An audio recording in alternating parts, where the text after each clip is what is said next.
Por que os judeus não enxergaram nele o Salvador, sendo que tinha todas essas profecias antes?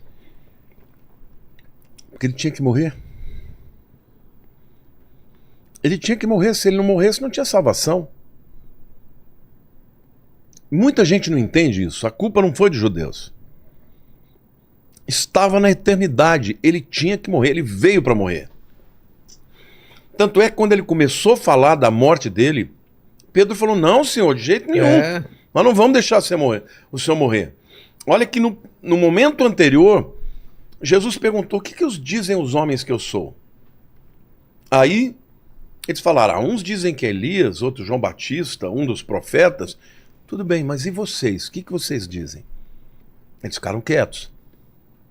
Pedro falou, tu és o Cristo, o Filho do Deus vivo. Tu és o Messias, o Mashiach. Jesus falou, não falou uau, né? Aqui é uma palavra assim, eu acho que ele falou uau. Ele falou, Pedro.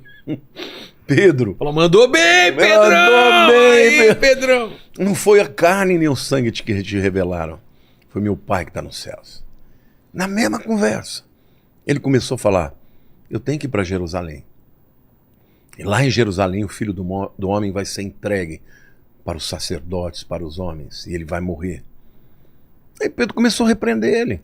Não, de jeito nenhum, nós não vamos deixar, não sei o que lá. Jesus falou, arreda de mim, Satanás. Isso é pesado, né? Por que ele falou isso? Porque era o próprio diabo soprando. Tava falando... Por quê? Porque a morte de Jesus foi para a razão pela qual ele veio. Ele disse, é para essa hora que eu vim, para morrer, meu querido. E olha, não só a morte de Jesus foi profetizada, como tudo foi milimetricamente planejado. Por exemplo, Jesus morre na Páscoa. Foi à toa? Vou te dar um detalhe. Na festa da Páscoa, no mês de Nisan, que é entre março e abril, no 10º dia, o pai de família ia lá para o seu rebanho, se ele tivesse um rebanho, senão ele tinha que comprar. Ele pegava um cordeiro de um ano. Era um cordeirinho ainda. Trazia para dentro de casa. E ficava do 10º dia até o 14º dia dentro de casa. No 14º dia, ele matava o cordeiro. Agora, por que ele ficava 4 dias com aquele cordeirinho? Porque ele tinha que examinar o cordeiro. Ele tinha que ver se o cordeirinho tinha alguma quebradura, se tinha algum problema de pele.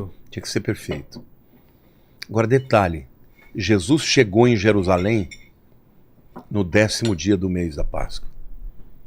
E ficou do 10º dia até o 14º dia sendo examinado pelas autoridades. Caramba, tinha essa relação então.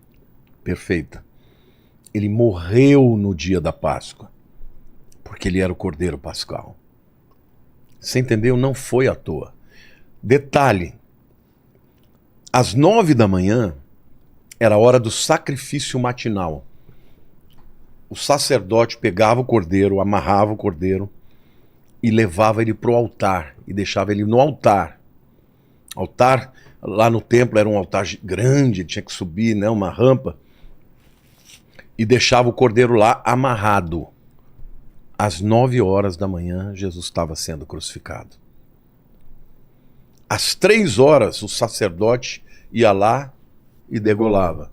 Às 3 horas da tarde, Jesus morreu. Foi o último suspiro. Mas tudo foi milimetricamente decidido. Então, meu camarada, saiba de uma coisa, Jesus não morreu porque ele foi incompetente.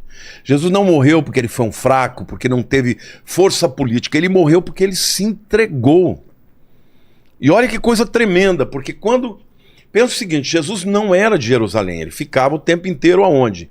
Ele ficava na Galileia, só ia para lá nas festas de peregrinação. Quando ele chega lá, ele não é conhecido. Por isso que Judas foi lá... Teve que apontar. E falou, eu vou vender por 30 moedas de prata, eu entrego Jesus para vocês. E aí assim foi, deram o dinheiro para ele, e ele foi até o Getsemane, que você deve ter conhecido, né, o Getsemane, que é a prensa de azeite lá, o lugar onde se faziam, né, onde prensavam as azeitonas para fazer o azeite para o templo. E quando ele chega lá de noite, foi Judas que disse, é ele, beijando no rosto. Mas quando os soldados chegaram e falaram, quem é Jesus de Nazaré? Ele disse, sou eu. Que esse sou eu é Yahweh, é o nome de Deus. Aí ele disse, ninguém toma minha vida. Eu voluntariamente a dou. Vilela, ninguém matou Jesus. Ele se entregou. Por isso não é culpa de judeu, não é culpa de romano. É minha culpa. É sua culpa. Nós crucificamos Jesus. Foi o meu pecado que crucificou Jesus. Então, a Bíblia diz que aquele que muito foi perdoado, muito amou. Jesus certa vez perguntou, né, contou uma parábola, não sei se já ouviu falar da parábola do bom samaritano. Sim. E ele fala, né, de um homem saindo de Jerusalém para Jericó. Jerusalém é uma cidade que fica a 800 metros acima do nível do mar. E Jericó é uma cidade que fica 250 abaixo do nível do mar. Então é uma descida, né, uma ribanceira. Isso representa a descida de Jesus do céu para a terra. E aí ele diz que passou um sacerdote e encontrou lá um camarada que tinha sido assaltado, estava ferido, quase morrendo, e ele olhou, passou de largo. Passou depois um escriba, também deixou de lado.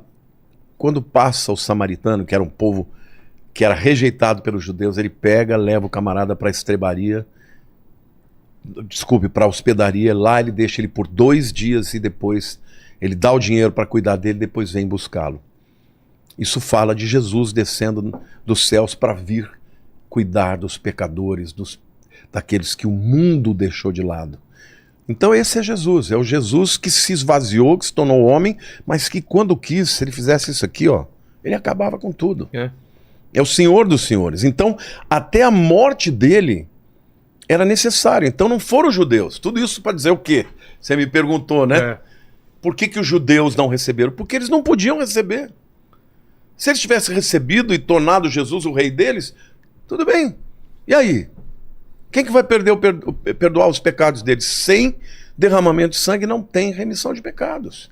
E a Bíblia diz que o sangue de animais não perdoa pecados.